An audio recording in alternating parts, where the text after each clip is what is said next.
ਜਿਨ ਸਿਰਿਆ ਤਿਨੈ ਸਵਾਰਿਆ, ਪੂਰੀ ਹੋਈ ਕਰਾਮਾਤ, ਆਪ ਸਿਰਜਣ ਹਾਰੈ ਧਾਰਿਆ। ਸਿੱਖੀ ਅਤੇ ਸੰਗਤੀ, ਪਾਰ ਬ੍ਰਹਮ ਕਰ ਨਮਸਕਾਰਿਆ। ਅਟਲ ਅਥਾ ਅਤੋਲ ਤੂੰ, ਤੇਰਾ ਅੰਤ ਨ ਪਾਰਾਵਾਰਿਆ। ਜਿਨੀ ਤੂੰ ਸੇਵਿਆ ਭਉ ਕਰ, ਸੇ ਤੁਧ ਭਾਰ ਉਤਾਰਿਆ। ਲਭ ਲੋਭ ਕਾਮ ਕ੍ਰੋਧ ਮੋਹ, ਮਾਰ ਕੱਟੇ ਤੁਧ ਸਾ ਪਰਵਾਰਿਆ। ਧਨ ਸੋ ਤੇਰਾ ਥਾਨ ਹੈ, ਸੱਚ ਤੇਰਾ ਪੈ ਸਿਕਾਰਿਆ। ਨਾਨਕ ਤੂੰ ਲਹਿਣਾ ਤੂੰ ਹੈ, ਗੁਰ ਅਮਰ ਤੂੰ ਵਿਚਾਰਿਆ। ਗੁਰ ਡਿਠਾ ਤਾ ਮਨ ਸਾਧਾਰਿਆ, ਗੁਰ ਡਿਠਾ ਤਾ ਮਨ ਸਾਧਾਰਿਆ।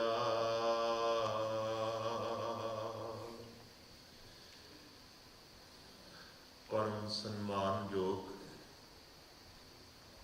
ਸਤਿਗੁਰੂ ਗੁਰੂ ਪਿਤਾ ਜੀ ਦੀ ਪਵਿੱਤਰ ਗੋਦ ਵਿੱਚ ਬੜੇ ਹੀ ਪਿਆਰ ਸਹਿਤ ਬੈਠ ਕੇ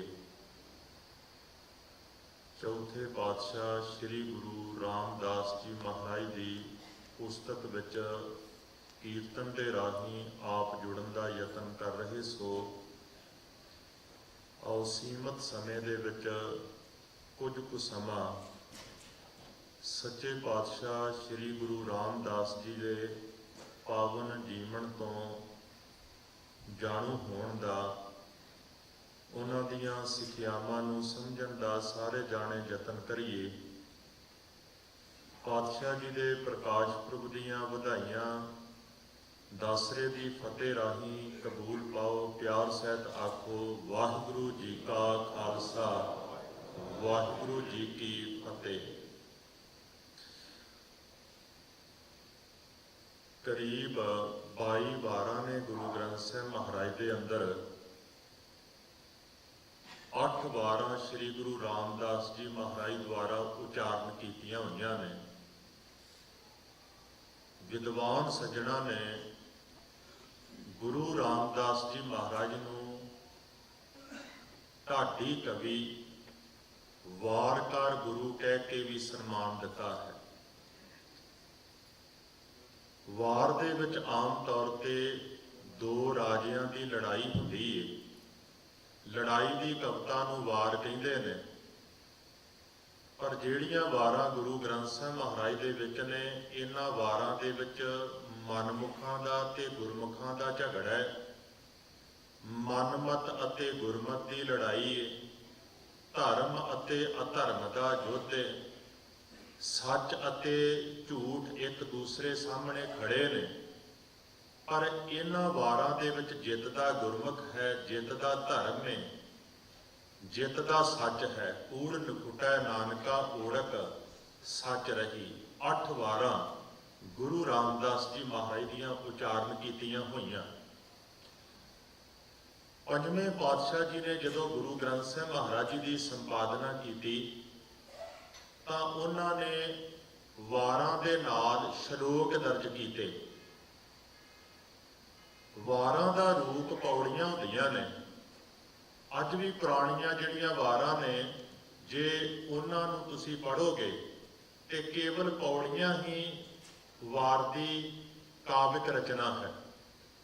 ਪਰ ਸੱਚੇ ਪਾਤਸ਼ਾਹ ਜੀ ਨੇ ਵਾਰਾਂ ਨੂੰ ਹੋਰ ਸਜਾਉਣ ਵਾਸਤੇ, ਸੋਹਣਿਆਂ ਬਣਾਉਣ ਵਾਸਤੇ ਨਾਲ ਸ਼ਲੋਕ ਦਰਜ ਕੀਤੇ।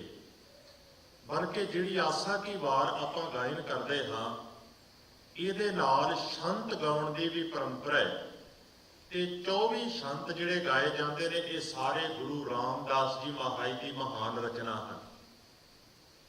ਜਿਹੜੇ ਸ਼ਲੋਕ ਵਾਰਾਂ ਦੇ ਨਾਲ ਸਤਿਗੁਰੂ ਜੀ ਨੇ ਦਰਜ ਨਹੀਂ ਕੀਤੇ, ਉਹਨਾਂ ਵਾਸਤੇ ਇੱਕ ਗੁਰੂ ਗ੍ਰੰਥ ਸਾਹਿਬ ਮਹਾਰਾਜ ਜੀ ਦੇ ਆਖੀਰ ਤੇ ਸਰਲੇਖ ਪਾਇਆ ਸ਼ਲੋਕ ਵਾਰਾਂ ਤੇ ਵਧੀਕ।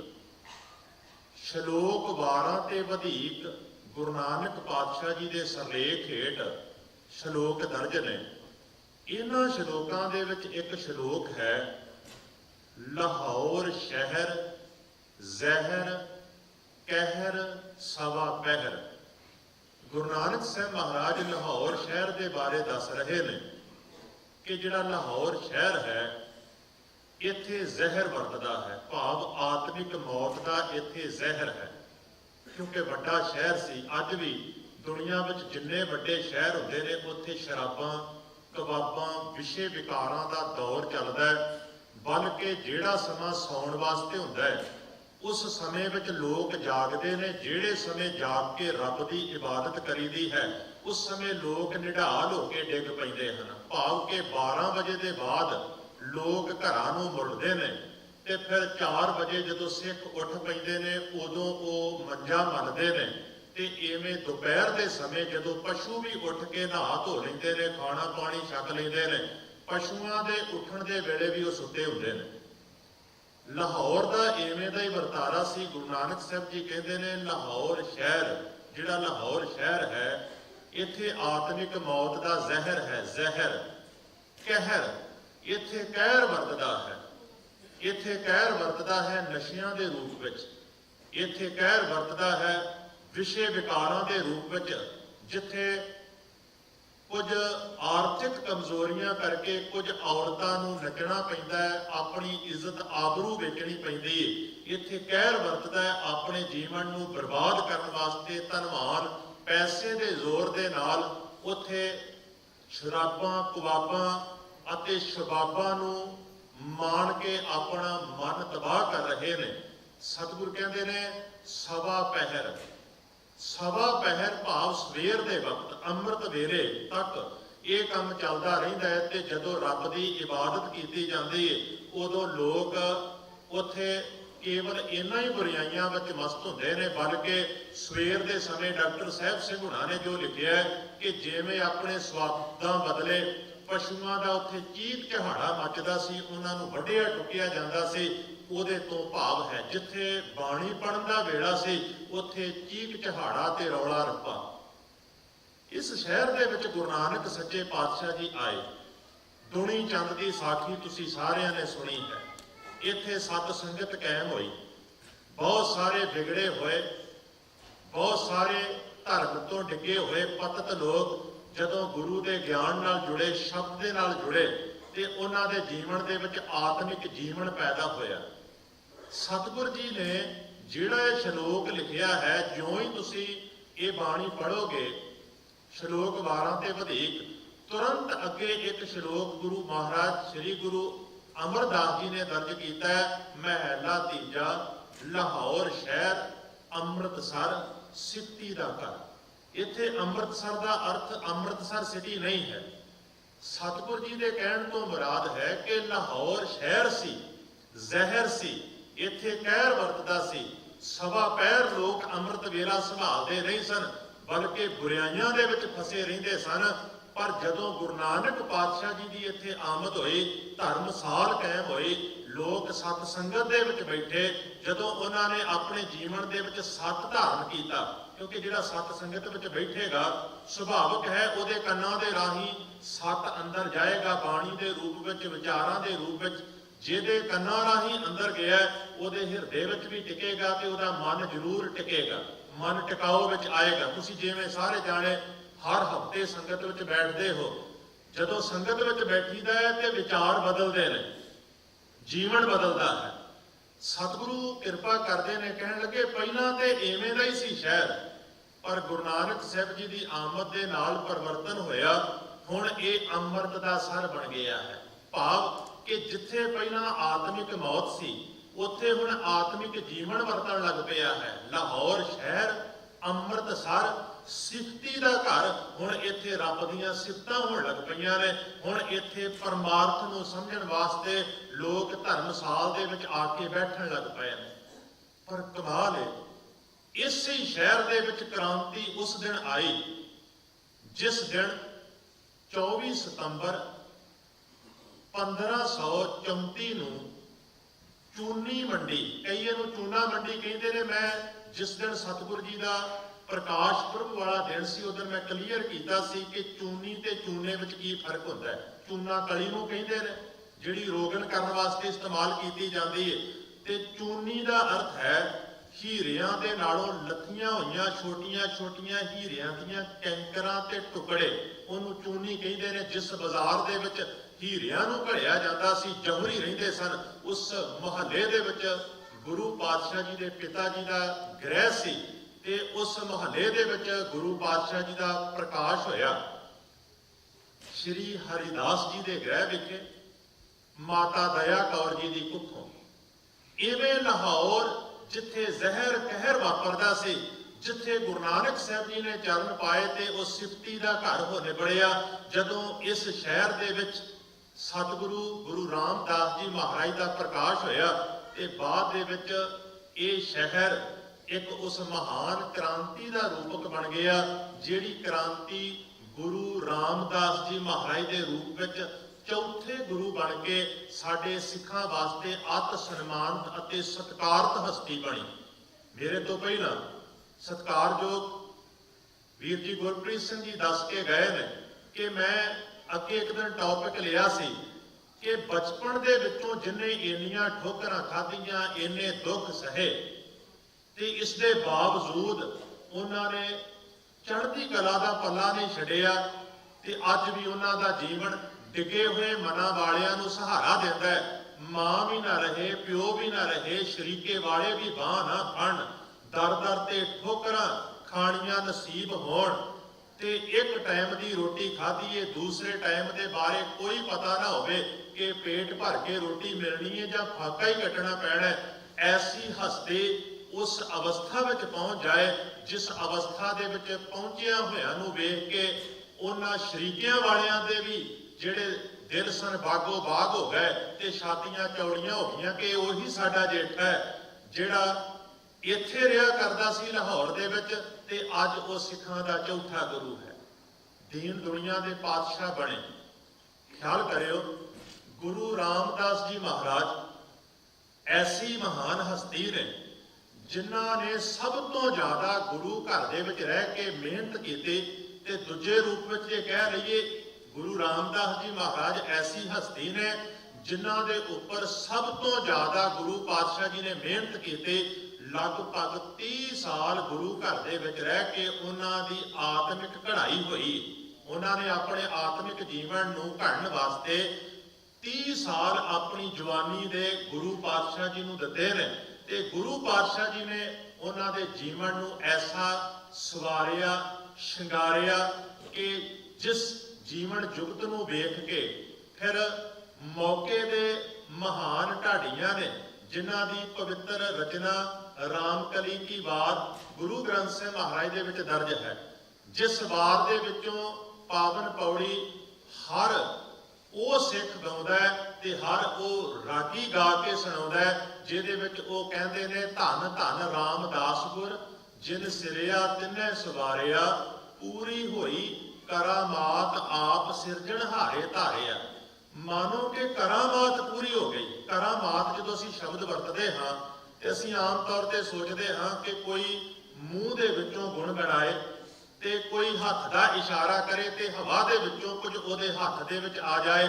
ਅਸੀਂ ਇਸ ਜਾਦੂਗਰੀ ਨੂੰ ਆਮ ਤੌਰ ਤੇ ਕਰਾਮਾਤ ਮੰਨਦੇ ਹਾਂ, ਪਰ ਮਹਾਰਾਜ ਨੇ ਬਾਣੀ ਵਿੱਚ ਦਰਜ ਕੀਤਾ, ਕਹਿੰਦੇ ਕਰਾਮਾਤ ਜੀਵਨ ਹੈ। ਅਸਲ ਦੇ ਵਿੱਚ ਭਾਈ ਜੇਠੇ ਦਾ ਜੀਵਨ ਕਰਾਮਾਤ ਹੈ।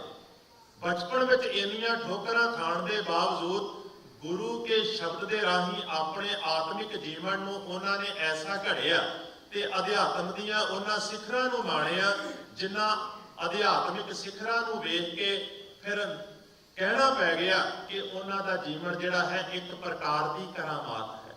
ਉਹਨਾਂ ਦੇ ਜੀਵਨ ਦੇ ਵਿੱਚੋਂ ਸਾਨੂੰ ਸਿੱਖਾਂ ਨੂੰ ਵੀ ਕਰਾਮਾਤ ਪ੍ਰਾਪਤ ਹੋ ਸਕਦੀ ਹੈ, ਬਸ਼ਰਤੇ ਕਿ ਜਿਵੇਂ ਉਹਨਾਂ ਨੇ ਸੇਵਾ ਕੀਤੀ, ਜਿਵੇਂ ਉਹਨਾਂ ਨੇ ਘਾਲਣਾ ਕੀਤੀ, ਜੇ ਅਸੀਂ ਆਪਣੀ ਸੇਵਾ ਤੇ ਘਾਲਣਾ ਦੇ ਰਾਹੀਂ ਗੁਰੂ ਨੂੰ ਉਵੇਂ ਰਝਾ ਲਈਏ ਜਿਵੇਂ ਭਾਈ ਜੇਠੇ ਨੇ ਰਝਾਇਆ ਸੀ। ਖਿਆਲ ਕਰਿਓ, ਜੇ ਗੁਰੂ ਘਰ ਦੇ ਵਿੱਚ ਉਹਨਾਂ ਨੇ ਸੇਵਾ ਕੀਤੀ, ਸ਼ਬਦ ਦੀ ਕਮਾਈ ਕੀਤੀ, ਤੇ ਜੇ ਗੁਰੂ ਘਰ ਨੂੰ ਉਹ ਇੰਨੇ ਭਾਗ ਗਏ, ਗੁਰੂ ਪਾਤਸ਼ਾਹ ਜੀ ਨੂੰ ਇੰਨੇ ਪਸੰਦ ਆਏ ਕਿ ਉਹਨਾਂ ਨੇ ਆਪਣਾ ਸਭ ਤੋਂ ਬਾਕੀਮਤੀ ਜ਼ਿੰਦਗੀ ਦਾ ਟੁਕੜਾ ਉਹਨਾਂ ਦੇ ਹੱਥ ਦੇ ਵਿੱਚ ਪਕੜਾ ਦਿੱਤਾ। ਭਾਵ ਕਿ ਜਿਹੜੀ ਧੀ ਹੁੰਦੀ ਹੈ ਨਾ, ਖਿਆਲ ਕਰਿਓ, ਅਸੀਂ ਹਮੇਸ਼ਾ ਸੋਚਦੇ ਹਾਂ ਕਿ ਸਿਆਣਾ ਸੂਝਵਾਨ ਜਵਾਈ ਲੱਭਣਾ ਚਾਹੀਦਾ ਹੈ ਤੇ ਅਸੀਂ ਐਰੇ ਗੈਰੇ ਨੂੰ ਆਪਣੀ ਧੀ ਨਹੀਂ ਦਿੰਦੇ। ਖਿਆਲ ਕਰਿਓ, ਦੋ ਧੀਆਂ ਸਨ ਗੁਰੂ ਸਾਹਿਬ ਜੀ ਦੀਆਂ, ਦਾਨੀ ਜੀ ਤੇ ਭਾਨੀ ਜੀ।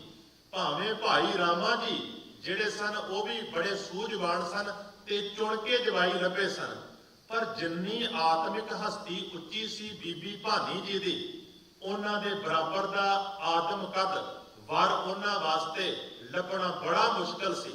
ਭਾਈ ਜੇਠਾ ਜੀ ਇੱਕ ਐਸੀ ਹਸਤੀ ਸਨ ਜਿਨ੍ਹਾਂ ਨੂੰ ਜਦੋਂ ਵੇਖਿਆ ਤੇ ਮਾਤਾ ਮਨਸਾ ਦੇਵੀ ਜੀ ਨੇ ਇਹ ਗੱਲ ਕਹੀ ਸੀ ਕਿ ਧੀ ਜਵਾਨ ਹੋ ਗਈ ਏ ਤੇ ਵਰ ਜਿਹੜਾ ਹੈ ਨਾ ਇਵੇਂ ਦਾ ਚਾਹੀਦਾ ਹੈ ਜਿਵੇਂ ਦਾ ਭਾਈ ਜੇਠਾ ਹੈ, ਜਿਵੇਂ ਇਹ ਸੇਵਾ ਕਰਦਾ, ਸਿਮਰਨ ਕਰਦਾ, ਕਿਉਂਕਿ ਸਾਡੀ ਬੱਚੀ ਵੀ ਸੇਵਾ ਸਿਮਰਨ ਵਿੱਚ ਜੁੜੀ ਰਹਿੰਦੀ ਹੈ। ਤੇ ਮਹਾਰਾਜ ਨੇ ਇਹ ਬਚਨ ਕੀਤਾ ਸੀ, ਫਿਰ ਜੇਠਾ ਹੀ ਕਿਉਂ ਨਹੀਂ, ਕਿਉਂਕਿ ਜੇਠੇ ਵਰਗਾ ਤੇ ਜੇਠਾ ਹੀ ਹੋ ਸਕਦਾ ਹੈ। ਭਾਵੇਂ ਮਾਤਾ ਜੀ ਸੂਝਵਾਨ ਸਨ, ਪਰ ਇਤਿਹਾਸ ਦੀਆਂ ਘਟਨਾਵਾਂ ਜਿਹੜੀਆਂ ਨੇ ਸਾਨੂੰ ਸਮਝਾਉਣ ਵਾਸਤੇ ਹੁੰਦੀਆਂ ਨੇ। ਉਹਨਾਂ ਨੇ ਸਵਾਲ ਕੀਤਾ, ਕਹਿਣ ਲੱਗੇ ਜੀ ਦੁਨੀਆ ਬਹੁਤ ਕੁਝ ਵੇਖਦੀ ਹੈ, ਘਰ-ਬਾਰ ਵੇਖਦੀ ਹੈ, ਪਰਿਵਾਰ ਵੇਖਦੀ ਹੈ, ਜ਼ਮੀਨ ਜਾਇਦਾਦ, ਕਾਰੋਬਾਰ, ਬਹੁਤ ਕੁਝ ਵੇਖਿਆ ਜਾਂਦਾ ਹੈ, ਪਰ ਜੇਠੇ ਵਿਚਾਰੇ ਕੋਲ ਤੇ ਕੁਝ ਵੀ ਨਹੀਂ, ਨਾ ਇਹਦਾ ਮਾਂ, ਨਾ ਇਹਦਾ ਪਿਓ, ਨਾ ਇਹਦਾ ਕੋਈ ਕਾਰੋਬਾਰ ਤੇ ਨਾ ਸ਼ਰੀਕਾ ਬਰਾਦਰੀ ਇਹਦੇ ਨਾਲ ਕੋਈ ਸੰਬੰਧ ਰੱਖਦਾ ਹੈ ਤੇ ਇਹਨੂੰ ਆਪਣੀ ਧੀ। ਤੇ ਮਹਾਰਾਜ ਨੇ ਬੜੇ ਪਿਆਰ ਨਾਲ ਕਿਹਾ ਸੀ, ਕਹਿਣ ਲੱਗੇ ਮਨਸਾ ਦੇਵੀ, ਜਿਹੜੇ ਗੁਰੂ ਦੇ ਨਾਲ ਅਭੇਦ ਹੋ ਜਾਂਦੇ ਨੇ ਨਾ, ਉਹਨਾਂ ਦਾ ਮਾਂ ਵੀ ਗੁਰੂ, ਉਹਨਾਂ ਦਾ ਪਿਓ ਵੀ ਗੁਰੂ, ਉਹਨਾਂ ਦਾ ਕਾਰੋਬਾਰ, ਧਨ ਦੌਲਤ ਤੇ ਵੰਸ਼ ਵੀ ਗੁਰੂ ਹੁੰਦਾ ਹੈ। ਖਿਆਲ ਕਰਿਓ, ਸਿੱਖ ਧਰਮ ਦੇ ਅੰਦਰ ਨਾ ਜਦੋਂ ਵਰ ਲੱਭਿਆ ਜਾਂਦਾ ਹੈ ਤੇ ਯੋਗਤਾ ਵੇਖੀ ਜਾਂਦੀ ਹੈ। ਗੁਰਮਤ ਦੇ ਅੰਦਰ ਯੋਗਤਾ ਦੀ ਪ੍ਰਧਾਨਤਾ ਹੈ, ਧਨ ਦੌਲਤ ਨਹੀਂ ਵੇਖਿਆ ਜਾਂਦਾ। ਭਾਵੇਂ ਕਿੰਨਾ ਮਰਜ਼ੀ ਕਿਸੇ ਮਨੁੱਖ ਦੇ ਕੋਲ ਧਨ ਦੌਲਤ ਹੋਵੇ, ਧਨ ਦੌਲਤ ਤੇ ਕਾਰੋਬਾਰ ਹੈ, ਪਰ ਉਹਦਾ ਮਾਲਕ ਸ਼ਰਾਬੀ ਕਬਾਬੀ ਹੈ, ਵਿਸ਼ੇ ਵਿਕਾਰੀ ਹੈ, ਕੱਲ ਨੂੰ ਉਹ ਭੀਖ ਮੰਗਦਾ ਹੋਇਆ ਤੁਹਾਨੂੰ ਨਜ਼ਰ ਆਏਗਾ। ਪਰ ਜਿਸ ਮਨੁੱਖ ਦੇ ਕੋਲ ਗਿਆਨ ਹੈ, ਸਮਝ ਹੈ, ਗੁਰੂ ਦਾ ਪਿਆਰ ਹੈ, ਜਿਹਦੇ ਕੋਲ ਜੀਵਨ ਜਿਉਣ ਦੀ ਜੁਗਤੀ ਹੈ, ਅੱਜ ਭਾਵੇਂ ਉਹ ਫਰਸ਼ ਤੇ ਤੁਰਿਆ ਫਿਰਦਾ ਹੈ, ਕੱਲ ਨੂੰ ਉਹ ਆਪਣੀ ਮਿਹਨਤ ਦੇ ਨਾਲ ਅਰਸ਼ ਦੇ ਉੱਪਰ ਧਰੂ ਤਾਰੀ ਦੀ ਤਰ੍ਹਾਂ ਚਮਕਦਾ ਹੋਇਆ ਤੁਹਾਨੂੰ ਨਜ਼ਰ ਆਏਗਾ। ਪਰ ਜਿਨ੍ਹਾਂ ਕੋਲ ਜੀਵਨ ਜੁਗਤ ਕੋਈ ਨਹੀਂ, ਧਨ ਦੌਲਤ ਵੀ ਕਿਸੇ ਕੰਮ ਦਾ ਨਹੀਂ ਹੈਗਾ, ਉਹ ਵੱਖਰੀ ਗੱਲ ਹੈ। ਅੱਜ ਬਹੁਤੇ ਦੁੱਖ ਜਿਹੜੇ ਅਸੀਂ ਪ੍ਰਾਪਤ ਕਰ ਰਹੇ ਹਾਂ ਨਾ, ਉਹਨਾਂ ਦੁੱਖਾਂ ਦਾ ਕਾਰਨ ਜਿਹੜਾ ਹੈ ਉਹ ਸਾਡੀ ਆਪਣੀ ਪੁੱਠੀ ਸੋਚ, ਕਿਉਂਕਿ ਪੂੰਜੀਵਾਦ ਦਾ ਪੂਰੇ ਸੰਸਾਰ ਦੇ ਵਿੱਚ ਬੋਲਬਾਲਾ ਹੈ। ਆ ਮੈਂ ਕੱਲ੍ਹ ਹੀ ਇੱਕ ਲੇਖ ਪੜ੍ਹ ਰਿਹਾ ਸਾਂ ਤੇ ਉਸ ਲੇਖ ਦੇ ਵਿੱਚ ਲੇਖਕ ਨੇ ਬੜਾ ਸੋਹਣਾ ਲਿਖਿਆ। ਉਹ ਕਹਿੰਦਾ ਪੂੰਜੀਵਾਦ ਦੇ ਦੌਰ ਤੋਂ ਧਰਮ ਵੀ ਅਭਿੱਜ ਨਹੀਂ ਰਿਹਾ।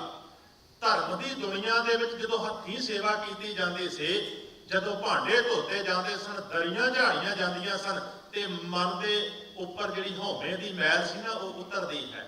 ਪਰ ਪੂੰਜੀਵਾਦ ਦਾ ਦੌਰ ਕਹਿੰਦਾ ਹੈ ਵਿਹਲਾ ਰਹਿਣਾ ਚਾਹੀਦਾ ਹੈ ਮਨੁੱਖ ਨੂੰ, ਸਾਰੇ ਕੰਮ ਮਸ਼ੀਨਾਂ ਕਰਨ। ਇਸ ਵਾਸਤੇ ਭਾਂਡੇ ਮਸ਼ੀਨਾਂ ਧੋਂਦੀਆਂ ਨੇ, ਰੋਟੀਆਂ ਮਸ਼ੀਨਾਂ ਵਰਤਾਉਂਦੀਆਂ ਨੇ, ਬਣਾਉਂਦੀਆਂ ਨੇ, ਤੇ ਅੱਜ ਤੱਪੜ ਝਾੜਨ ਦੀ ਵੀ ਕੋਈ ਲੋੜ ਨਹੀਂ, ਸਾਰੇ ਕੰਮ ਜਿਹੜੇ ਨੇ ਉਹ ਮਸ਼ੀਨਾਂ ਕਰਦੀਆਂ ਨੇ। ਮਸ਼ੀਨੀ ਦੌਰ ਦੇ ਵਿੱਚ ਮਨੁੱਖ ਮਨ ਕਰਕੇ ਵੀ ਮਸ਼ੀਨ ਬਣ ਚੁੱਕਿਆ ਹੈ। ਉਹਦੇ ਕਹਿਣ ਤੋਂ ਮੁਰਾਦ ਕਿ ਮਸ਼ੀਨੀਕਰਨ ਦਾ ਤੇ ਪੂੰਜੀਵਾਦ ਦਾ ਪ੍ਰਭਾਵ ਧਰਮ ਨੇ ਵੀ ਕਬੂਲ ਲਿਆ ਹੈ। ਇਹੀ ਕਾਰਨ ਹੈ ਕਿ ਮਸ਼ੀਨੀਕਰਨ ਅਤੇ ਪੂੰਜੀਵਾਦੀ ਯੁੱਗ ਦੇ ਅੰਦਰ ਮਨੁੱਖ ਜਾਂ ਤੇ ਮਸ਼ੀਨ ਬਣ ਚੁੱਕਿਆ ਜਿਹਦੀਆਂ ਕੋਈ ਫੀਲਿੰਗਸ ਨਹੀਂ, ਤੇ ਜਾਂ ਫਿਰ ਹਰ ਇੱਕ ਚੀਜ਼ ਨੂੰ ਅਸੀਂ ਪੂੰਜੀ ਦੇ ਹਿਸਾਬ ਦੇ ਨਾਲ ਪਰਖਣ ਪੜਚੋਲਣ ਦਾ ਯਤਨ ਕਰਦੇ ਹਾਂ। ਪੂੰਜੀਵਾਦੀ ਦੌਰ ਵਿੱਚ ਚਮਕ ਦਮ ਕੇ ਅਸੀਂ ਸ਼ਕਲਾਂ ਵੇਖਦੇ ਹਾਂ, ਅਸੀਂ ਕੱਪੜੇ ਵੇਖਦੇ ਹਾਂ, ਅਸੀਂ ਘਰਾਂ ਦੀ ਟੌਰ ਵੇਖਦੇ ਹਾਂ, ਬੰਗਲਾ ਤੇ ਕਿਹੋ ਜੀ ਕੋਠੀ ਹੈ। ਅਸੀਂ ਵੇਖਦੇ ਨਹੀਂ ਕਿ ਜਿਹਦੇ ਹੱਥ ਵਿੱਚ ਧੀ ਦੀ ਬਾਂਹ ਪਕੜਾਣੀ ਹੈ ਉਹ ਪੜ੍ਹਿਆ ਲਿਖਿਆ ਕਿੰਨਾ ਕੁ ਹੈ, ਸਮਝਦਾਰ ਕਿੰਨਾ ਕੁ ਹੈ, ਤੇ ਉਹਦੇ ਕੋਲ ਦੁਨਿਆਵੀ ਵਿਦਿਆ ਕਿੰਨੀ ਹੈ, ਉਹਦੇ ਕੋਲ ਜੀਵਨ ਜਿਉਣ ਦੀ ਵਧੀਆ ਯੁਕਤੀ ਹੈਗੀ ਕਿ ਉਹਨੂੰ ਰਿਸ਼ਤੇਦਾਰੀਆਂ ਪਾਲਣੀਆਂ ਆਉਂਦੀਆਂ ਨੇ। ਆਪਾਂ ਕੇਵਲ ਬਾਹਰੀ ਚਮਕ ਦਮਕ ਨੂੰ ਵੇਖਦੇ ਹਾਂ ਤੇ ਪੂੰਜੀਵਾਦੀ ਦੌਰ ਦੇ ਅੰਦਰ ਲਿਸ਼ਕ ਪੁਸ਼ਕ ਨੂੰ ਹੀ ਸਭ ਕੁਝ ਸਮਝਿਆ ਜਾਂਦਾ ਹੈ। ਪਰ ਖਿਆਲ ਕਰਿਓ, ਤੁਹਾਨੂੰ ਨਾ ਭਾਰਤ ਅੰਦਰ, ਇੱਥੇ ਨਹੀਂ ਕਹਿ ਰਿਹਾ, ਭਾਰਤ ਅੰਦਰ ਆਮ ਹੀ ਦੁਕਾਨਾਂ ਦੇ ਉੱਪਰ ਲਿਖਿਆ ਹੋਇਆ ਮਿਲ ਜਾਏਗਾ, फैशन के दौर में गारंटी की इच्छा मत रखें। ਇਹਦਾ ਅਰਥ ਹੀ ਇਹ ਹੈ ਕਿ ਫੈਸ਼ਨ ਦੇ ਦੌਰ ਵਿੱਚ ਚਮਕ ਦਮਕ ਬਹੁਤ ਹੁੰਦੀ ਹੈ, ਪਰ ਕੁਆਲਿਟੀ ਕੋਈ ਨਹੀਂ ਹੁੰਦੀ। ਇਹੀ ਕਾਰਨ ਹੈ ਅੱਜ ਅਸੀਂ ਚਮਕ ਦਮਕ ਦੇ ਵਿੱਚ ਫਸੇ ਹੋਏ ਹਾਂ। ਜੇ ਇੰਨੀ ਸਿਆਣੀ ਧੀ ਵਾਸਤੇ ਉਸ ਸਮੇਂ ਜਿਨ੍ਹਾਂ ਕੋਲ ਦੁਨਿਆਵੀ ਧਨ ਦੀ ਵੀ ਕੋਈ ਕਮੀ ਨਹੀਂ ਸੀ, ਗੁਰੂ ਅਮਰਦਾਸ ਜੀ ਦਾ ਜਿਹੜਾ ਪਿਛੋਕੜ ਹੈ ਨਾ, ਉਹ ਪੈਸੇ ਵਾਲਾ ਪਿਛੋਕੜ ਹੈ। ਜ਼ਮੀਨ ਵੀ ਉਹਨਾਂ ਕੋਲ ਬਹੁਤ ਸੀ, ਉਹਨਾਂ ਦੇ ਕੋਲ ਦੁਕਾਨਦਾਰੀ ਬਿਜ਼ਨਸ, ਉਹਨਾਂ ਦਾ ਵਪਾਰ ਬਹੁਤ ਤਗੜਾ ਸੀ। ਜਿਹੜੀ ਵੱਡੀ ਦੁਕਾਨ ਸੀ ਉਹਦੇ ਵਾਸਤੇ ਸਾਜੋ ਸਮਾਨ ਖਰੀਦਣ ਦਾ ਕੰਮ ਕੇਵਲ ਗੁਰੂ ਅਮਰਦਾਸ ਜੀ ਦਾ ਸੀ। ਉਹ ਤੋਰੇ ਫੇਰੇ ਤੇ ਰਹਿੰਦੇ ਸਨ। ਮੇਰੇ ਕੋਲ ਸਮਾਂ ਨਹੀਂ ਹੈ ਕਿ ਉਹਨਾਂ ਦੀ ਬੈਕਗ੍ਰਾਉਂਡ ਦੀ ਮੈਂ ਗੱਲ ਕਰਾਂ, ਬਸ ਇੰਨਾ ਹੀ ਕਿ ਪਰਿਵਾਰਕ ਤੌਰ ਤੇ ਆਰਥਿਕ ਤੌਰ ਤੇ ਉਹ ਬੜਾ ਸੰਪੰਨ ਪਰਿਵਾਰ ਸੀ। ਤੇ ਨਿਮਾਣਿਆਂ ਦੇ ਮਾਣ, ਨਿਤਾਣਿਆਂ ਦੇ ਤਾਣ, ਨਿਉਟਿਆਂ ਦੀ ਓਟ, ਨਿਆਸਰਿਆਂ ਦੇ ਆਸਰੇ ਧੰਨ ਸਤਿਗੁਰੂ ਸ੍ਰੀ ਗੁਰੂ ਅਮਰਦਾਸ ਜੀ ਮਹਾਰਾਜ ਬਣੇ ਤੇ ਕਮੀ ਫਿਰ ਕੋਈ ਨਾ ਰਹੀ। ਪਰ ਕਮਾਲ ਦੀ ਗੱਲ ਹੈ, ਦੁਨੀਆ ਦੇ ਧਨਵਾਨ ਪੁਰਖ ਉਹਨਾਂ ਦੀ ਧੀ ਦਾ ਸਾਕ ਲੈਣ ਵਾਸਤੇ ਤਿਆਰ ਹੋਣਗੇ। ਹੋ ਸਕਦਾ ਕਈ ਤਰਲੇ ਵੀ ਕਰਦੇ ਹੋਣ, ਕੋਈ ਧਾਰਮਿਕ ਹਸਤੀ ਨਾਲ ਜੇ ਜੋੜ ਬਣ ਜਾਏਗਾ ਤੇ ਰਾਜਨੀਤਿਕ ਤੇ ਧਰਮ ਇੱਕ ਵੱਡੀ ਤਾਕਤ ਬਣ ਜਾਣਗੇ। ਪਰ ਮੇਰੇ ਸਤਿਗੁਰੂ ਜੀ ਨੇ ਕੀ ਕੀਤਾ, ਉਹਨਾਂ ਨੇ ਜੀਵਨ ਵੇਖਿਆ। ਉਹਨਾਂ ਨੇ ਦੇਖਿਆ ਉਸ ਮਿਹਨਤ ਕਰਨ ਵਾਲੇ ਨੌਜਵਾਨ ਨੂੰ ਕਿ ਅੱਜ ਭਾਵੇਂ ਇਹ ਘੁੰਗਣੀਆਂ ਵੇਚਦਾ ਹੈ, ਪਰ ਜੇ ਇਹ ਦੁਨਿਆਵੀ ਧਨ ਕਮਾਉਣ ਵਾਸਤੇ ਮਿਹਨਤ ਕਰੇ ਤੇ ਉਹਦੀ ਵੀ ਕੋਈ ਕਮੀ ਨਹੀਂ ਹੋ ਸਕਦੀ। ਪਰ ਉਹਨਾਂ ਦੀ ਡਿਊਟੀ ਕੋਈ ਹੋਰ ਲਾਉਣੀ ਸੀ ਗੁਰੂ ਮਹਾਰਾਜ ਨੇ। ਉਹਨਾਂ ਦੇ ਆਤਮਿਕ ਜੀਵਨ ਤੋਂ ਪ੍ਰਭਾਵਿਤ ਹੋ ਕੇ ਮਹਾਰਾਜ ਨੇ ਕਿਹਾ ਇਹੀ ਕਿਉਂ ਨਹੀਂ, ਕਿਉਂਕਿ ਇਹਨਾਂ ਵਰਗਾ ਤੇ ਇਹੀ ਹੈ। ਤੇ ਫਿਰ ਵੇਖੋ, ਜਦੋਂ ਆਨੰਦ ਉਹਨਾਂ ਦਾ ਪੜ੍ਹਿਆ ਗਿਆ, ਜੋੜਾ ਇੱਕ ਐਸਾ ਸਿੱਖ ਇਤਿਹਾਸ ਦੇ ਪੱਤਰਿਆਂ ਦੇ ਉੱਪਰ ਸਾਨੂੰ ਵੇਖਣ ਨੂੰ ਮਿਲਦਾ ਹੈ। ਮੈਂ ਬੇਨਤੀ ਕਰਾਂ, ਜੇ ਕਿਤੇ ਅਸੀਂ ਕੋਈ ਆਦਰਸ਼ਕ ਜੋੜਾ ਲੱਭਣਾ ਹੋਵੇ ਇਤਿਹਾਸ ਦੇ ਵਿੱਚੋਂ ਤੇ ਗੁਰੂ ਰਾਮਦਾਸ ਜੀ ਮਹਾਰਾਜ ਤੇ ਬੀਬੀ ਭਾਨੀ ਜੀ ਦਾ ਜੋੜਾ। ਭਾਵੇਂ ਸਾਡੇ ਸਾਰੇ ਗੁਰੂ ਸਾਹਿਬਾਨਾਂ ਦਾ ਗ੍ਰੰਥ ਜੀਵਨ ਬੜਾ ਮਹਾਨ ਹੈ, ਪਰ ਇਤਿਹਾਸਕ ਘਟਨਾਵਾਂ ਦੇ ਨਾਲ ਸ਼ਿੰਗਾਰਿਆ ਹੋਇਆ ਜਿਹੜਾ ਜੋੜਾ ਹੈ, ਜਿਹੜਾ ਸਾਨੂੰ ਬਹੁ ਭੁੱਖੀ ਗਿਆਨ ਬਖਸ਼ਿਸ਼ ਕਰਦਾ ਹੈ, ਉਹ ਜੋੜਾ ਸਾਨੂੰ ਗੁਰੂ ਰਾਮਦਾਸ ਜੀ ਦਾ ਤੇ ਬੀਬੀ ਭਾਨੀ ਜੀ ਦਾ ਨਜ਼ਰ ਆਉਂਦਾ ਹੈ। ਬੀਬੀ ਭਾਨੀ ਗੁਰੂ ਦੀ ਸੇਵਾ ਕਰਦੀ ਹੈ, ਪਿਤਾ ਜਾਣ ਕੇ ਨਹੀਂ। ਜੇ ਪਾਵਾ ਟੁੱਟ ਜਾਵੇ ਚੌਂਕੀ ਦਾ ਤੇ ਪੈਰ ਹੇਠਾਂ ਰੱਖਣ ਦੀ ਸਮਰੱਥਾ ਰੱਖਦੀ ਹੈ ਬੀਬੀ ਭਾਨੀ। ਭਾਵੇਂ ਕਿ ਕਈ ਇਤਿਹਾਸ ਤੋਂ ਖੁੰਝੇ ਹੋਏ ਵਿਦਵਾਨਾਂ ਨੇ ਲਿਖ ਦਿੱਤਾ ਤੇ ਕਈਆਂ ਕਹਿ ਦਿੱਤਾ ਜੀ ਉਹਨਾਂ ਦੀ ਹੱਠ ਧਰਮੀ ਕਰਕੇ ਹੀ ਘਰ ਦੇ ਵਿੱਚ ਗੱਦੀ ਰਹੀ ਤੇ ਫਿਰ ਇੰਨੀਆਂ ਕੁਰਬਾਨੀਆਂ ਹੋਈਆਂ। ਇਹ ਗਲਤ ਗੱਲ ਹੈ। ਇਹ ਗੱਲ ਨਹੀਂ ਕਿ ਉਹਨਾਂ ਨੇ ਕਿਹਾ ਹੋਵੇ ਮੰਗੋ ਕੀ ਮੰਗਣਾ ਹੈ ਤੇ ਉਹ ਕਹਿਣ ਜੀ ਗੱਦੀ ਸਾਡੇ ਘਰ ਵਿੱਚ ਰਹੇ ਤੇ ਮਹਾਰਾਜ ਕਹਿਣ ਫਿਰ ਬੜੇ ਦੁੱਖ ਸਹਿਣੇ ਪੈਣਗੇ। ਇਵੇਂ ਤੇ ਗੁਰੂ ਅਰਜਨ ਦੇਵ ਜੀ ਦੀ ਸ਼ਹੀਦੀ ਜਿਹੜੀ ਹੈ ਉਹ ਕੇਵਲ ਉਹਨਾਂ ਦੀ ਹੱਠ ਧਰਮੀ ਬਣ ਜਾਂਦੀ ਹੈ। ਗੁਰੂ ਤੇਗ ਬਹਾਦਰ ਸਾਹਿਬ ਦੀ ਸ਼ਹੀਦੀ, ਬੱਚਿਆਂ ਦੀ ਸ਼ਹਾਦਤ ਹੱਠ ਧਰਮੀ ਬਣ ਜਾਂਦੀ, ਉਹ ਵੀ ਬੀਬੀ ਭਾਨੀ ਦੀ ਨਹੀਂ। ਉਹ ਰਜ਼ਾ ਦੀ ਮੂਰਤ ਸਨ। ਉਹਨਾਂ ਦਾ ਨਾਂ ਹੀ ਭਾਨੀ ਨਹੀਂ, ਉਹ ਭਾਣੇ ਵਿੱਚ ਰਹਿਣ ਦੀ ਸਮਰੱਥਾ ਰੱਖਦੇ ਸਨ। ਉਹਨਾਂ ਨੇ ਪਾਵੇ ਹੇਠਾਂ ਪੈਰ ਰੱਖਿਆ ਤੇ ਜਦੋਂ ਗੁਰੂ ਪਿਤਾ ਜੀ ਨੇ ਪੁੱਛਿਆ, ਪਹਿਲਾਂ ਤੇ ਦੱਸਿਆ ਹੀ ਨਹੀਂ, ਜਦੋਂ ਦੱਸਿਆ ਕਿ ਤੁਸੀਂ ਡਿੱਗ ਜਾਣਾ ਸੀ, ਬਿਰਧ ਸਰੀਰ ਚੋਟ ਲੱਗ ਜਾਂਦੀ, ਮੈਂ ਹੇਠਾਂ ਪੈਰ ਰੱਖ ਦਿੱਤਾ ਸੀ ਤੇ ਉਹਨਾਂ ਨੇ ਇਹ ਕਿਹਾ ਸੀ, ਵਾਹ ਧੀਏ ਇੰਨੀ ਜਰਨ ਸ਼ਕਤੀ। ਤੇ ਮੈਂ ਕਈ ਵਾਰ ਕਿਹਾ ਕਰਦਾ ਹਾਂ, ਜਿਹੜੀ ਮਾਂ ਨਾ ਜਰੇ ਜਾਣ ਵਾਲੇ ਨੂੰ ਜਰ ਸਕਦੀ ਹੋਵੇ, ਉਹੀ ਉਹ ਬੱਚਾ ਜਣ ਸਕਦੀ ਹੈ ਜਿਹੜਾ ਤੱਤੀ ਤਵੀ ਤੇ ਬਹਿ ਕੇ ਕਹਿ ਸਕਦਾ ਤੇਰਾ ਕੀਆ ਮੀਠਾ ਲੱਗੈ ਹਰ ਨਾਮ ਪਦਾਰਥ ਨਾਨਕ ਮੰਗੇ। ਦੋਵੇਂ ਸੇਵਾ ਦੀ ਮੂਰਤ ਨੇ। ਜੇ ਸੇਵਾ ਦੇ ਵਿੱਚ ਭਾਨੀ ਨੇ ਕੋਈ ਕਮੀ ਨਹੀਂ ਛੱਡੀ ਤੇ ਗੁਰੂ ਰਾਮਦਾਸ ਜੀ ਮਹਾਰਾਜ ਨੇ ਤੇ ਕਮਾਲ ਹੀ ਕਰ ਦਿੱਤੇ। ਮੈਂ ਬੇਨਤੀ ਕਰਾਂ, ਬਾਣੀ ਪੜੋ, ਇੱਕ ਸ਼ਬਦ ਆਉਂਦਾ ਹੈ, ਮਹਾਰਾਜ ਕਹਿੰਦੇ ਨੇ ਹਸਤੀ ਸਿਰ ਜੋ ਅੰਕੁਸ਼ ਹੈ ਅਹਰਣ ਜੋ ਸਿਰ ਦੇ, ਮਨ ਤਨ ਆਗੇ ਰੱਖ ਕੇ ਉਹ ਵੀ ਸੇਵ ਕਰੇ, ਇਉਂ ਗੁਰਮੁਖ ਆਪ ਨਿਵਾਰੀਏ ਸਭ ਰਾਜ ਸ੍ਰਿਸ਼ਟ ਕਾਲੇ। ਸ੍ਰਿਸ਼ਟੀ ਦੇ ਦਿਲਾਂ ਉੱਪਰ, ਲੋਕਾਂ ਦੇ ਦਿਲਾਂ ਉੱਤੇ ਕਿਵੇਂ ਰਾਜ ਕੀਤਾ ਜਾਂਦਾ ਹੈ। ਮੈਂ ਕੇਵਲ ਤੂਕ ਮਾਤਰ ਗੱਲ ਕਰਨੀ ਹੈ, ਪੂਰੇ ਸ਼ਬਦ ਵਿੱਚ ਤੇ ਬੜੀਆਂ ਡੂੰਘਾਈਆਂ ਨੇ, ਪਰ ਇੰਨਾ ਹੀ ਕਿ ਜਿਵੇਂ ਹਾਥੀ ਸਿਰ ਵਿੱਚ ਅੰਕੁਸ਼ ਸਹਿੰਦਾ ਹੈ, ਜਿਵੇਂ ਅਹਰਣ ਹਥੌੜਿਆਂ ਦੀ ਮਾਰ ਸਹਿੰਦੀ ਹੈ, ਤਾਂ ਜਾ ਕੇ ਅਹਰਣ ਦੇ ਉੱਪਰ ਘੜੇ ਹੋਏ ਵਧੀਆ ਕਲ ਪੁਰਜੇ ਤੇ ਵਸਤੂਆਂ ਬਣਦੀਆਂ ਨੇ। ਤਾਂ ਹੀ ਹਾਥੀ ਜਿਹੜਾ ਹੈ ਉਹ ਢੋਆ ਢੁਆਈ ਦੇ ਕੰਮ ਕਰਦਾ, ਜਿਹਦੇ ਤੋਂ ਫਿਰ ਲੱਕੜ ਦੀਆਂ ਇਮਾਰਤਾਂ ਬਣਦੀਆਂ ਨੇ। ਖਿਆਲ ਕਰਿਓ, ਇਵੇਂ ਸੇਵਾਦਾਰ ਨੇ ਜੇ ਸ੍ਰਿਸ਼ਟੀ ਦੇ ਦਿਲ ਤੇ ਰਾਜ ਕਰਨਾ ਹੈ ਤੇ ਜੇ ਕੋਈ ਹਸਤੀ ਬਣਨਾ ਹੈ ਤੇ ਉਹਨੂੰ ਲੋਕਾਂ ਦੇ ਹਥੌੜਿਆਂ ਵਰਗੇ ਬੋਲ ਸਹਿਣ ਵਾਸਤੇ ਤਿਆਰ ਰਹਿਣਾ ਪਏਗਾ। ਇਹ ਕਬੂਲ ਗੁਰੂ ਅਮਰਦਾਸ ਜੀ ਨੇ ਵੀ ਸਹਾਰੇ। ਗੁਰੂ ਅਮਰਦਾਸ ਜੀ ਨੂੰ ਵੀ ਕਹਿ ਦਿੱਤਾ ਸੀ ਉਸ ਜੁਲਾਹੀ ਨੇ ਵੀ, ਭਈ ਇਸ ਵੇਲੇ ਕੌਣ ਹੋਵੇਗਾ? ਉਹੀ ਹੋਣਾ ਅਮਰੂਦ ਥਾਵਾਂ ਜਿਹਨੂੰ ਨਾ ਦਿਨੇ ਥਾਂ ਤੇ ਨਾ ਰਾਤ ਚੈਨ। ਘਰ ਦੇ ਵਿੱਚੋਂ ਬਜ਼ੁਰਗ ਜਾਣ ਕੇ ਕੱਢ ਦਿੱਤਾ ਹੈ ਤੇ ਹੁਣ ਰੋਟੀਆਂ ਖਾਂਦਾ ਫਿਰਦਾ ਹੈ। ਧਰਮਸਾਲ ਵਿੱਚ ਸੇਵਾ ਕਰਨ ਵਾਲਿਆਂ ਨੂੰ ਇਵੇਂ ਦੇ ਮਿਹਣੇ ਪੈਂਦੇ ਨੇ। ਤੇ ਜਿਸ ਦਿਨ ਉਹ ਸ਼ਰੀਕਾ ਜਿਨ੍ਹਾਂ ਨੇ ਬਾਂਹ ਨਹੀਂ ਸੀ ਫੜੀ ਘਰੋਂ ਕੱਢ ਦਿੱਤਾ ਸੀ, ਉਹ ਸ਼ਰੀਕਾ ਆਇਆ ਨਾ ਗੋਇੰਦਵਾਲ, ਤੇ ਉਹਨਾਂ ਨੂੰ ਬੜਾ ਮਾਣ ਸੀ ਵੀ ਹੁਣ ਤੇ ਗੁਰੂ ਦਾ ਜਵਾਈ ਬਣ ਗਿਆ ਜੇਠਾ, ਸਾਡੀ ਬੜੀ ਸੇਵਾ ਹੋਏਗੀ। ਖਿਮਾ ਕਰਿਓ, ਬਹੁਤਾਤ ਦੇ ਵਿੱਚ ਲੋਕ ਗੁਰਦੁਆਰੇ ਸੇਵਾ ਕਰਾਉਣ ਆਉਂਦੇ ਨੇ। ਖਿਮਾ ਕਰਨਾ ਬੰਦਾ, ਮੈਂ ਬਹੁਤੀ ਵਿਆਖਿਆ ਨਹੀਂ ਕਰਨੀ, ਗੱਲ ਨੂੰ ਤੁਸੀਂ ਸਾਰੇ ਸਿਆਣੇ ਹੋ, ਸਮਝ ਲੈਂਦੇ ਹੋ। ਬੰਦਾ ਚਾਹੁੰਦਾ ਕਿ ਗੁਰਦੁਆਰੇ ਵੀ ਜਾਵਾਂ, ਮੇਰੀ ਸੇਵਾ ਹੋਵੇ। ਜਿਨ੍ਹਾਂ ਨੇ ਕੁਝ ਲੈਣ ਵਾਸਤੇ ਜਾਣਾ ਹੁੰਦਾ ਹੈ ਉਹ ਤੇ ਹਰਿਮੰਦਰ ਸਾਹਿਬ ਪ੍ਰਕਰਮਾਂ ਦੇ ਵਿੱਚ ਹੀ ਸੁੱਤੇ ਰਹਿੰਦੇ ਨੇ, ਕਿਉਂਕਿ ਸੌਣ ਦਾ ਵੇਲੇ ਕਿੱਥੇ ਮਿਲਦਾ ਹੈ। ਅੱਧੀ ਰਾਤ ਤੱਕ ਕੀਰਤਨ ਹੁੰਦਾ ਰਹਿੰਦਾ ਹੈ ਤੇ ਫਿਰ ਅੰਮ੍ਰਿਤ ਵੇਲੇ ਕੀਰਤਨ ਸ਼ੁਰੂ ਹੋ ਜਾਂਦਾ ਹੈ। ਉਹਨਾਂ ਦੀ ਤੇ ਸੁਰਤ ਟੁੱਟਦੀ ਨਹੀਂ। ਉਹ ਸੋਚਦੇ ਨੇ ਵੀ ਹਰ ਰੋਜ਼ ਤੇ ਸੌਂਦਾ, ਹਰ ਰਾਤ ਸੌਂ ਕੇ ਗੁਜ਼ਾਰੀ ਦੀ ਹੈ, ਅੱਜ ਜਾਗ ਕੇ ਕੱਢ ਲਈਏ। ਤੇ ਜਿਨ੍ਹਾਂ ਦੇ ਕੋਲ ਭਾਏ ਉਹ ਜੁਗਤੀ ਨਹੀਂ ਨਾ ਹੁੰਦੀ, ਜਿਹੜੀ ਸੇਵਕ ਬਣਨ ਵਾਲੀ ਹੈ, ਉਹ ਤੇ ਉੱਥੇ ਵੀ ਜਾ ਕੇ 에ਅਰ ਕੰਡੀਸ਼ਨਰ ਰੂਮ ਭਾਲਦੇ ਫਿਰਦੇ ਨੇ। ਭਾਵੇਂ ਪੈਸੇ ਲੈ ਕੇ ਉਹ ਦੇ ਦੇਣ, ਰਿਸ਼ਵਤ ਲੈ ਕੇ ਕਿਉਂ ਨਾ ਦੇ ਦੇਣ, ਉਹ ਭਾਲਦੇ ਨੇ, ਸੁੱਖ ਭਾਲਦੇ ਨੇ। ਉਹ ਲੰਗਰ ਦੇ ਵਿੱਚੋਂ ਵੰਨ ਸੁਵੰਨੇ ਪਰ ਪਕਵਾਨ ਭਾਲਦੇ ਨੇ, ਸੇਵਾ ਦੀ ਭਾਵਨਾ ਲੈ ਕੇ ਜਾਂਦੇ ਨੇ। ਪਰ ਭਾਏ ਸੇਵਾ ਦੀ ਭਾਵਨਾ ਲੈ ਕੇ ਜਾਣ ਵਾਲਿਆਂ ਦੀ ਰਸਨਾ ਵਿੱਚ ਮਿਠਾਸ ਨਹੀਂ ਹੁੰਦੀ, ਮਨ ਵਿੱਚ ਵਿਰਾਗ ਨਹੀਂ ਹੁੰਦਾ, ਪ੍ਰਾਪਤੀ ਉਹਨਾਂ ਨੂੰ ਕੋਈ ਨਹੀਂ ਹੁੰਦੀ, ਕਿਉਂਕਿ ਉਹਨਾਂ ਦੀ ਭਾਵਨਾ ਹੀ ਕੁਝ ਹੋਰ ਹੁੰਦੀ।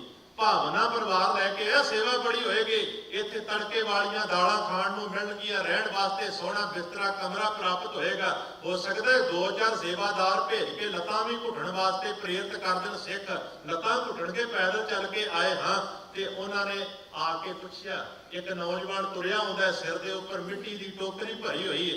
ਕਹਿਣ ਲੱਗੇ, ਬਈ ਨੌਜਵਾਨਾ, ਇੱਥੇ ਇੱਕ ਜੇਠਾ ਨਾਮ ਦਾ ਨੌਜਵਾਨ ਹੈ ਜਿਹਦੇ ਨਾਲ ਗੁਰੂ ਦੀ ਧੀ ਭਾਨੀ ਵਿਆਹੀ ਹੋਈ ਹੈ। ਤੇ ਅੱਗੋਂ ਨੌਜਵਾਨ ਕਹਿਣ ਲੱਗਿਆ, ਹਾਂ ਜੀ ਮੈਂ ਹੀ ਹਾਂ ਜੇਠਾ, ਦੱਸੋ ਕੀ ਕੰਮ ਜੇ?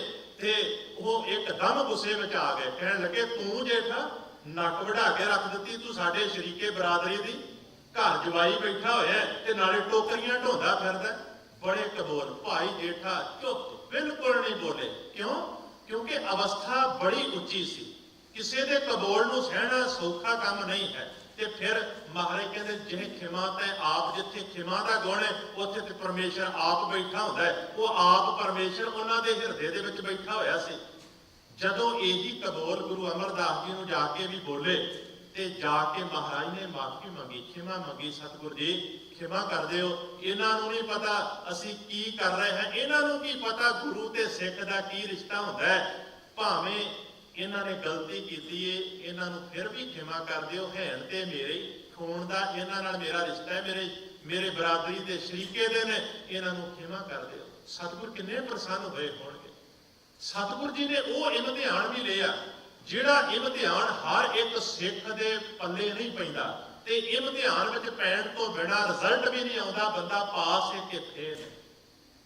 ਇਮਤਿਹਾਨ ਗੁਰੂ ਹਰ ਇੱਕ ਨੂੰ ਨਹੀਂ ਪਾਉਂਦਾ, ਜਿਹਨੂੰ ਕੋਈ ਉੱਚਾ ਮਰਤਬਾ ਬਖਸ਼ਣਾ ਹੁੰਦਾ ਹੈ ਉਹਨੂੰ ਹੀ ਇਮਤਿਹਾਨਾਂ ਵਿੱਚ ਪਾਉਂਦਾ ਹੈ। ਕਈ ਵਾਰ ਇਮਤਿਹਾਨਾਂ ਵਿੱਚ ਫਸੇ ਹੋਏ ਸਿੱਖ ਗੁਰੂ ਤੋਂ ਹੀ ਮੁੱਖ ਮੋੜ ਲਓ ਜੀ, ਗੁਰਦੁਆਰੇ ਜਾਂਦੇ ਸਾਂ, ਬਾਣੀ ਪੜ੍ਹਦੇ ਸਾਂ ਤੇ ਆਹ ਕੰਮ ਨਹੀਂ ਸਾਡਾ ਹੋਇਆ।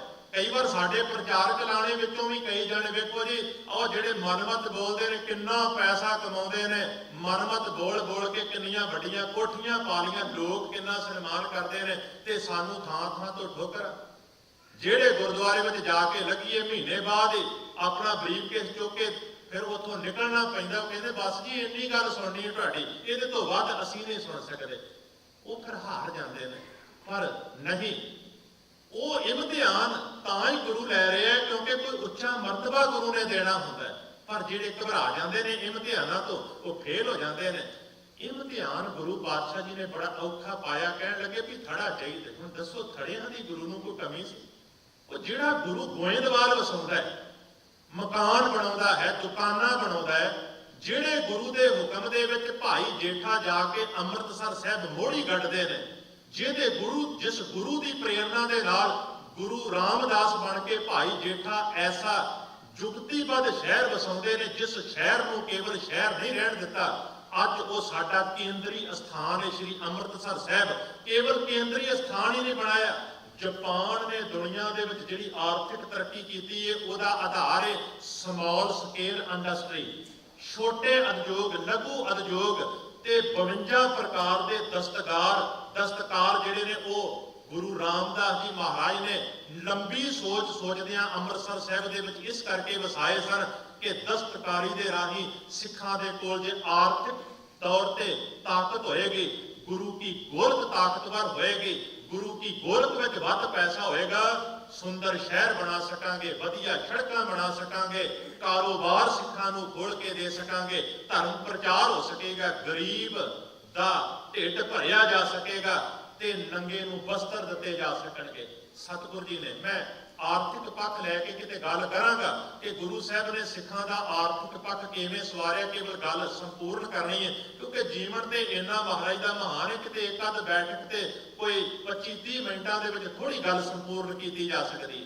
ਸਤਿਗੁਰੂ ਸੱਚੇ ਪਾਤਸ਼ਾਹ ਜੀ ਦਾ ਇਮਤਿਹਾਨ, ਖਿਆਲ ਕਰਿਓ ਥੜਿਆਂ ਦੀ ਕੋਈ ਕਮੀ ਨਹੀਂ ਸੀ, ਮਿਸਤਰੀ ਬੜੇ ਸਨ ਉੱਥੇ ਥੜੇ ਬਣਾਉਣ ਵਾਲੇ, ਪਰ ਇਮਤਿਹਾਨ ਸੀ ਭਾਈ ਰਾਮਾ ਥੜੇ ਬਣਾ ਰਿਹਾ ਹੈ, ਭਾਈ ਜੇਠਾ ਥੜੇ ਬਣਾ ਰਿਹਾ ਹੈ। ਪਰ ਜਦੋਂ ਸਤਿਗੁਰੂ ਜੀ ਨੇ ਇਮਤਿਹਾਨ ਦੀ ਜੁਗਤ ਵਰਤੇ, ਰਾਮਾ ਜੀ ਇਹ ਥੜਾ ਜਿਹੜਾ ਹੈ ਨਾ ਉਵੇਂ ਦਾ ਨਹੀਂ ਬਣਿਆ ਜਿਵੇਂ ਦਾ ਮੈਂ ਕਿਹਾ ਸੀ, ਥੋੜਾ ਮੱਥੇ ਤੇ ਵੱਟ ਪਾਏ, ਕਹਿੰਦੇ ਕੋਈ ਨਹੀਂ ਫੇਰ ਕੋਸ਼ਿਸ਼ ਕਰਾਂਗੇ।